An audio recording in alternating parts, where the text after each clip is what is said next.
Hey everyone, it's Ten Types, and today we're taking a look yet again at Pokécop a website that is, by the way, it's in Japanese. As you can see, it's not actually in Japanese, really, it's auto-translated. So, one, um, it's funny because the text is weird, but two, it might be a little wrong as well. But it's funny. But anyways, we are looking at Pokécop here. This is a Japanese website because we're looking at Japanese tournament-winning deck lists. These are winning gym battle tournaments. They're not super big, but this means we get to see some really interesting decks. Also, it is in Japan. So the expansion Abyss Eye is out. Abyss Eye is essentially the same thing as the international expansion Pitch Black, featuring like Mega Darkrai EX and some really cool Pokemon here. So we're going to take a look at some decks. A lot of these are playing some new cards, some aren't. First one we got here is Lurantis EX. This one does. I'm not going to go over all the cards too much in this video. I've talked about them some in the past and definitely will be talking about them in the future as well. So if you want to learn more about each of these cards, make sure you subscribe here. Okay, so this is Lurantis EX though. I will be going over this card. It does says it does 60, but does 200 more damage if you are healed this turn. And then it also says as an attack you take less damage as well.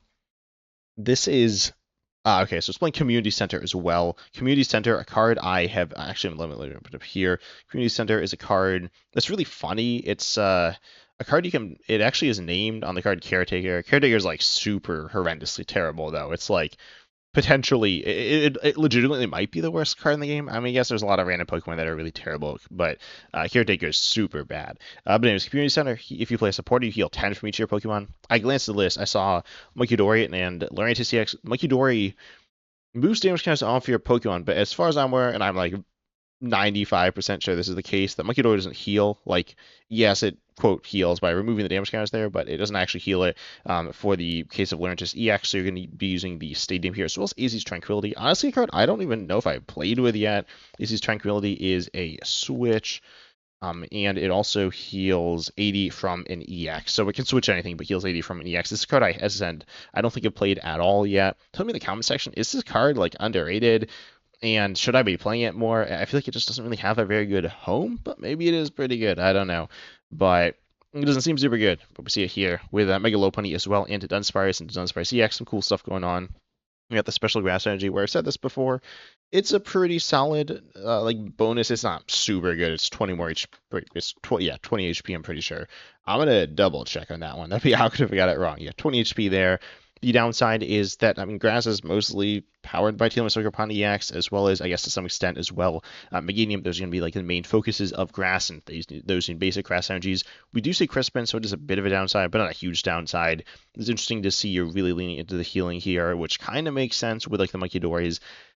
And we do also see Hero's Cape. I feel like without Hero's Cape, you're getting one shot like a bunch, but if you don't, then you can heal a good amount as well. And seeing a tanky deck that does decent damage is pretty cool to see, I think.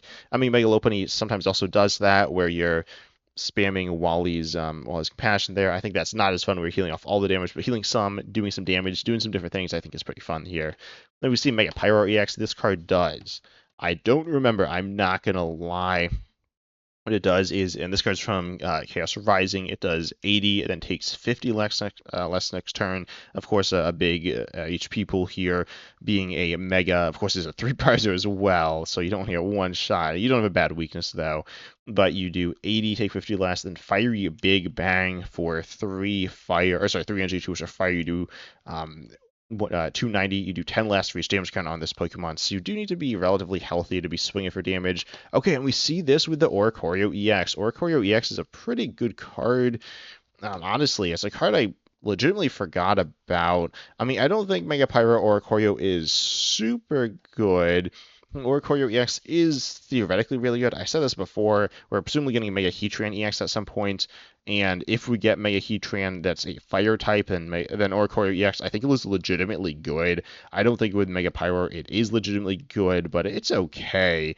And what this ability does is, as often as you like during your turn, if you have a Fire Mega in play, then you can use this ability, and you can attach a basic Fire from your hand to one of your benched Fire Pokemon. It is only benched here, which is a little unfortunate. It's also only Fire Pokemon, so it is definitely somewhat limited compared to, like, say, the Emboar, which you have in Standard, which is a little better, even ignoring the fact that you need a Mega Fire here, but Mokuro EX is still a pretty good card when it's online, but obviously you need that Fire Mega in play. We see the Mega Fire Pyro here doing that, being the enabler. We see some other Fire Pokemon. We got Reshiram EX, the single prize Reshiram. We see the single prize Moltres for some early game stuff, alongside obviously Badoo there for some early game stuff. And then we got the Gouging Fire as well. Honestly, a really interesting deck, and it really gives me some hope for if Mega Heatran comes out. I think this is going to be good, allowing you to attack with these Pokemon as soon as Tournament going second. Um, you can't do that here. I mean, you technically could if you played Salvatore, but that's not in the deck because it's not very good. But you do have the the really explosive plays you can make there with powering up lots of different single prize or even two prize fire Pokemon there, or three prize fire Pokemon. Mega Pyroar is not a super good attacker, but you could swing in with it from time to time, and I'm sure you will, but you obviously need it to actually play outside of like the Moltres there. And honestly, I feel like Moltres isn't that good. I mean, as a counter to like the stuff that so weak to it, specifically TMS Ogerpon EX, I guess it is good, but also I feel like you should hopefully be fine against those decks. Maybe the deck's just like bad enough that you can still lose those matchups, but it seems a little overkill there. And we also see Enriching Energy. That's pretty interesting because you freed up your attachment. I don't know if that's good. It seems kind of sketchy. I guess you have Hilda as well. Hilda also doesn't seem that good, I'm not going to lie, though I am a bit of a Dunsparce hater.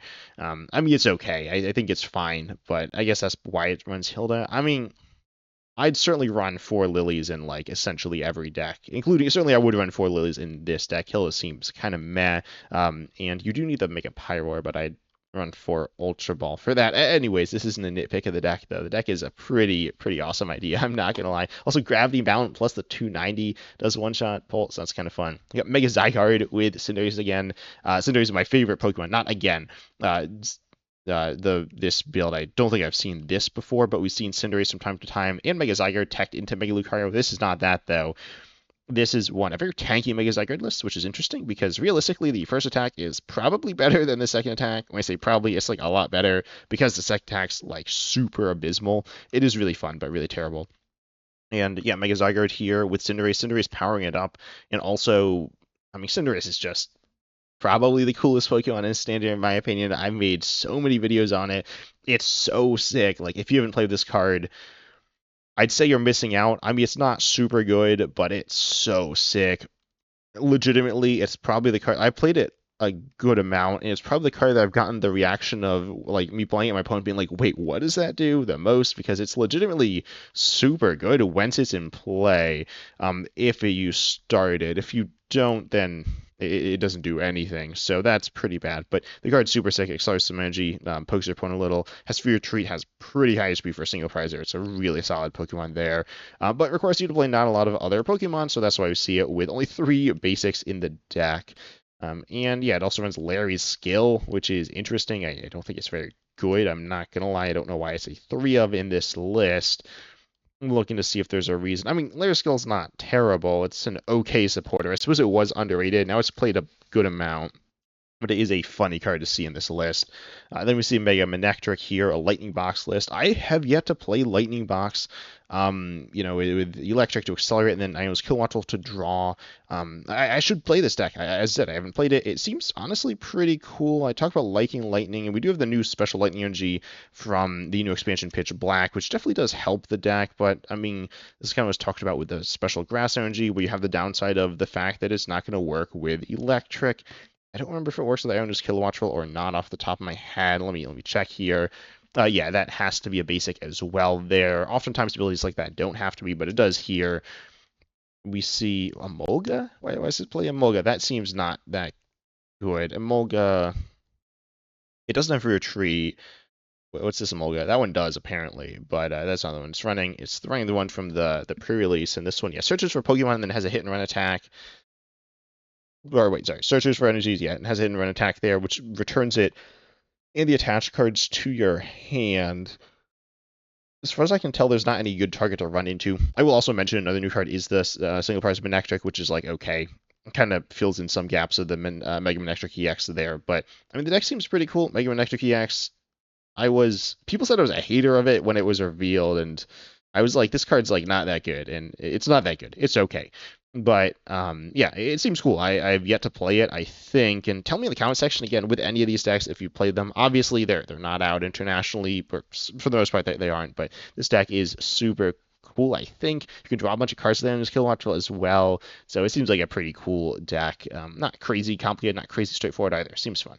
Then we got Toucannon. Toucannon is a deck here. We got 3 Toucannon lists, all Ogerpon lists with various amounts of water stuff in them.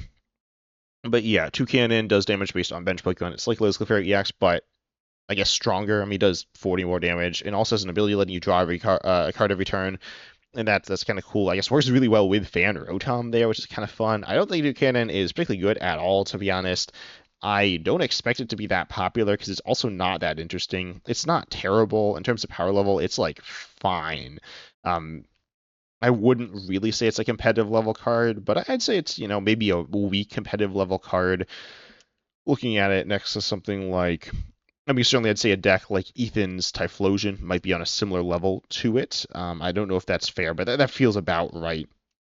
I'd say, it's not as good as like Alakazam there. It's okay. You can actually pair it with Alakazam. I wouldn't, but it is an option there. And you can pair it with some other things as well. But if you want to play it, you need to be like using it well. You need to be using Area Zero Underdepths there to have it actually like attack for decent damage consistently. But yeah, Toucannon's kind of fun here. You can see the Terra box stuff, or like the Ogerpon box, or whatever you want to call it, stuff with like Energy Switch, the knockdowns there as well. Obviously, Fan Rotom being super good. I do feel like that should probably be a 2 of in the deck. I mean, I'm someone who normally kind of likes playing, people play a 2 Fan Rotom a lot when you're playing like Noctowl, but I'm often okay with 1, but I feel like Fan Rotom, like you're always going to have targets for it. It's always going to be super good, especially like because your attacker and your engine is Noctowl, or sorry, is Fan Rotom searchable with a Noctowl and the Toucannon there. And most of the cards are. The Toucannon isn't searchable, but the other 4 pieces in the evolution line are searchable. So you're never going to be like, oh, I just need 2 cards off this Fan Rotom. Like, no, more is always going to be better there. So I mean, normally Fan Rotom always feels good if you're playing Area Zero Underdepths anyways with Noctowl, but it feels like amazing here. Also, if you get hit by hand disruption like Judge, you could still slam. You could search for 3 basics like every time as well if you really want to as well. So the card it just seems crazy in the deck. I'm not gonna lie, but yeah, the deck is kind of cool here.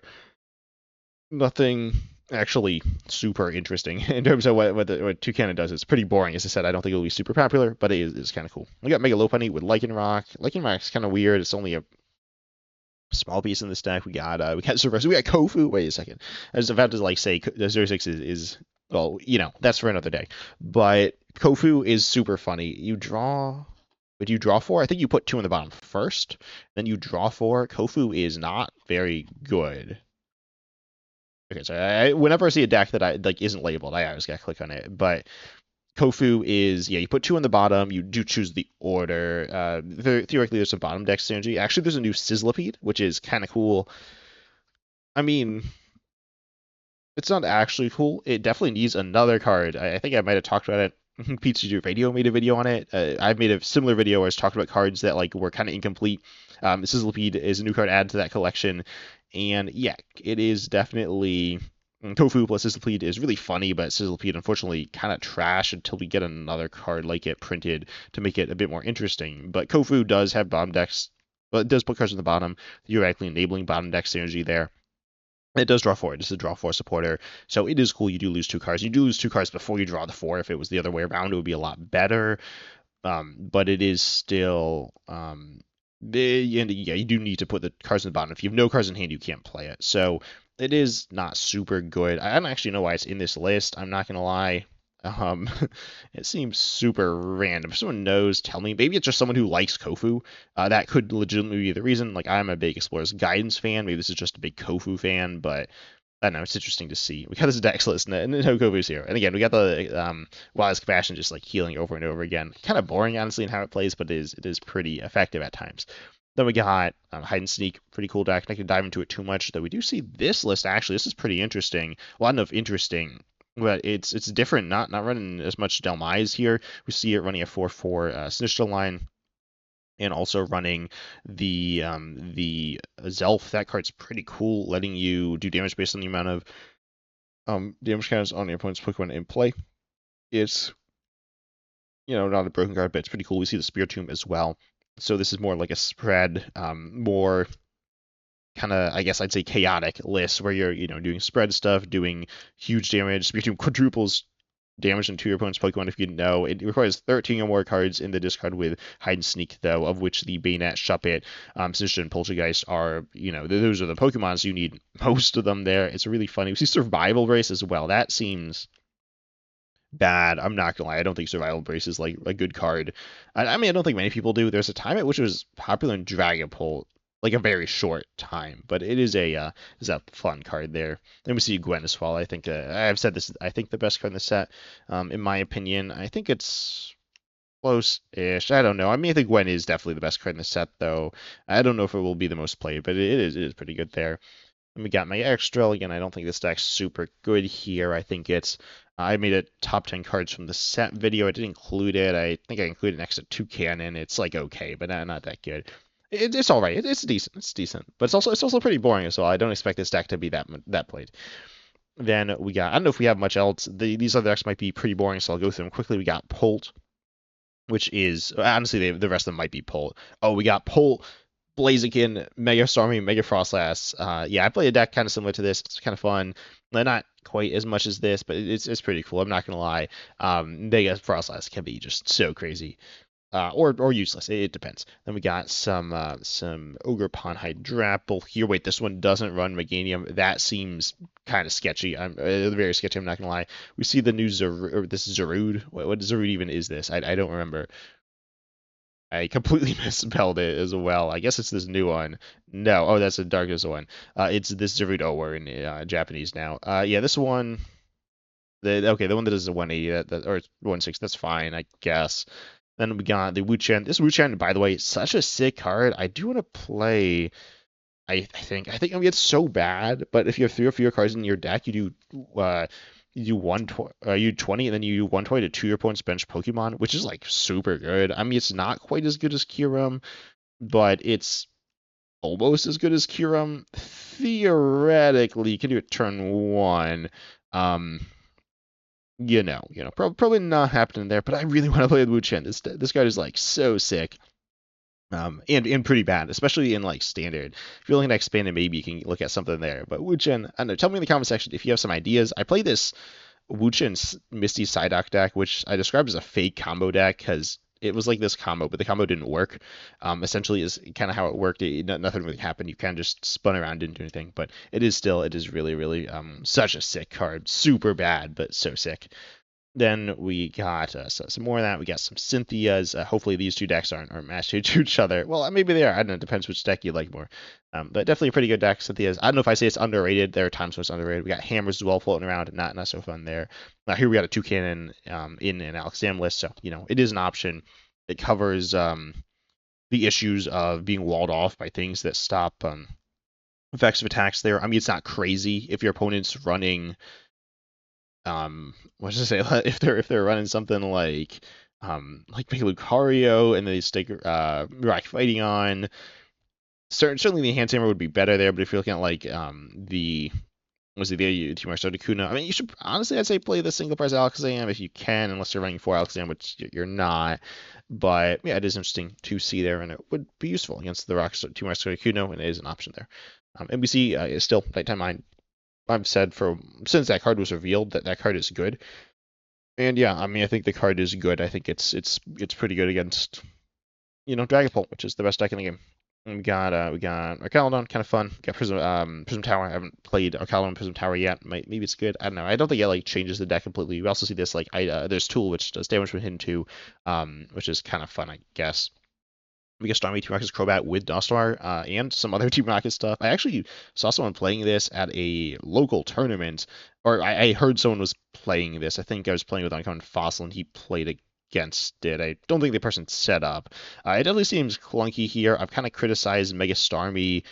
I don't know if I've said this too much on the channel, but like the deck is just, it doesn't have a draw engine, and playing more pieces, more cards that need more pieces, including Dusknoir, which speeds up the pace of the game. means it's just going to be super high rolly, potentially really cool and just powerful, but potentially just not doing much of anything. Also, Team Rocket's Crobat is pretty cool. A deck I haven't played with much, but it is pretty sick. I'm not gonna lie. Or a card. I don't know if it's really the centerpiece of the deck. It can be though. It's pretty cool. Got ends stuff, which is pretty good, I guess. Got basic box here. Okie dokie. Ethan's. I mentioned that earlier actually with one of my least favorite cards in standard. Togekiss, don't like that card, but it's all right. I don't like it because it's annoying, not because it's bad. And then we got multiple people playing Ethan's. We got Ethan's Metagross with Mega Extra Drill, which is interesting there. Mega Extra Drill, it does require 5 energy to do the 330 damage there, but only 3 need to be metal, so you can use Metagross by accelerating 2 metals and then accelerating 2 psychics and then attaching a metal there. So that is a thing that you can do. Like theoretically, it's hard to do, but it is cool, I guess. Then we got some more of that. We got Festival Lead, got Slowking, Mega Lucario, so nothing crazy at the end there, but tell me down below in the comment section if there are any decks here that you want to see me play. Also, huge shout out to my YouTube members, though, and everyone who just supports the channel by watching the videos and liking and subscribing. That really does help support me, and I do appreciate it when you do it. It means a ton. And yeah, I mean, I really hope to continue making some cool content. And as I said, I saw some cool decks here, and I definitely want to play some more different wacky standard decks or good stuff. I like stuff that's both weird and good. I'm probably gonna play Wu-Chan after this recording with Morpeko, and it's probably gonna be pretty bad, but it's gonna be funny. But I hope you all enjoyed. Make sure you like, subscribe, hit the bell, all that good stuff. And as always, I'm excited to see you in the next video.